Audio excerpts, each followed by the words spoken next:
Единственото нещо, което зависи само единствено от мен, само единствено от мен, никой друг не може да ми го отнеме. Шибаната ми дисциплина, шибаната ми отдареност, шибаната ми искреност към моите мечти, моите цели и към това, към което аз се стремя, защото съм искрен пред себе си, искрен пред желанията. Защото има много хора, които искат много неща, но те се самозалъгват, че ги искат тия работи, разбираш?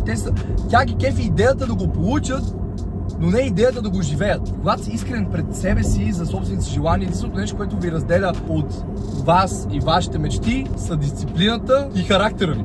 Ако вие не сте достатъчно силни и дисциплинирани да постигнете това, което наистина желаете, има два варианта. Или да не го желаете наистина, или да сте най-слабохарактерните копелета на света. Защото не е толкова трудно. Не е толкова трудно да си успял. Не е толкова трудно да си богат. Не е толкова трудно да си финансово независим. Дори е доста просто, но отнема само едно нещо, което много хора нямат. Шибана дисциплина.